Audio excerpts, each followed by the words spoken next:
यही गुरु द्रोण एकलव्य का अंगूठा कटवा के आ गए थे अर्जुन के हित में, क्योंकि तब संभावना थी कि अर्जुन सम्राट बनेगा।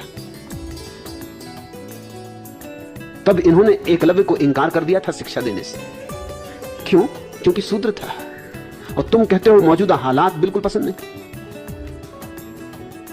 निर्मल घोष, एकलव्य को मौजूदा हालात उस समय की पसंद पड़े होंगे। उस गरीब का कसूर क्या था?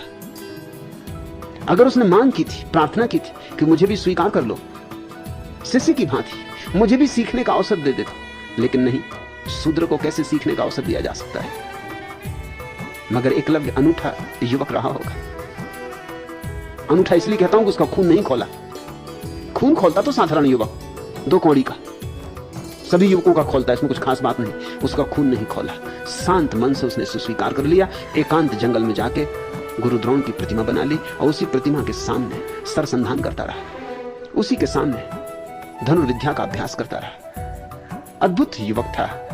उस गुरु के सामने धनुर्विद्या का अभ्यास करता रहा जिसने उसे शूद्र के कारण इंकार कर दिया था। अपमान ना लिया, अहंकार पर चोट तो लगी होगी, लेकिन शांति से, समता से पी गया।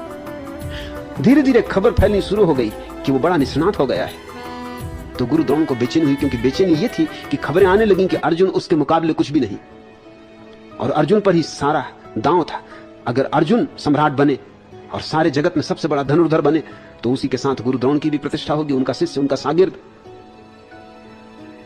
ऊंचाई पर पहुंच जाए तो गुरु भी ऊंचाई पर पहुंच जाएगा।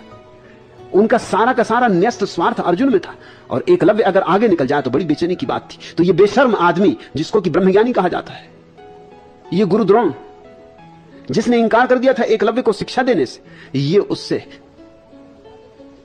दक्षिणा लेने पहुंच गया। शिक्षा देने से इंकार करने वाला गुरु, जिसने दीक्षा ही ना दी, वो दक्षिणा लेने पहुंच गया।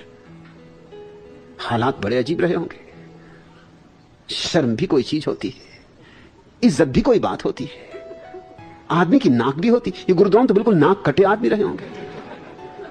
किस मुंह से जिसको दुत्कार दिया था उससे जाके दक्षिणा लेने पहुंच गए। और फिर भी मैं कहता हूं एकलव्य अद्भुत युवक था, दक्षिणा देने को राजी हो गए। उस गुरु को जिसने दीक्षा ही नहीं दी कभी, ये जरा सोचो तो। उस गुरु को जिसने दुत्कार दिया था और कहा कि तू शूद्र है, हम शूद्र को शिष्य की तरह स्वीकार नहीं कर सकते। बड़ा मजा है, जिस शूद्र को शिष्य की तरह स्वीकार नहीं कर सकते उस शूद्र की भी दक्षिणा स्वीकार कर सकते हो। मगर उसमें षड्यंत्र था, चालबाजी थी। उसने चरणों पर गिर के कहा, आप जो कहें, मैं तो गरीब हूं, मेरे पास कुछ है नहीं देने को, मगर जो आप कहें, जो मेरे पास हो तो मैं देने को राजी हूं, यूं प्राण भी देने को।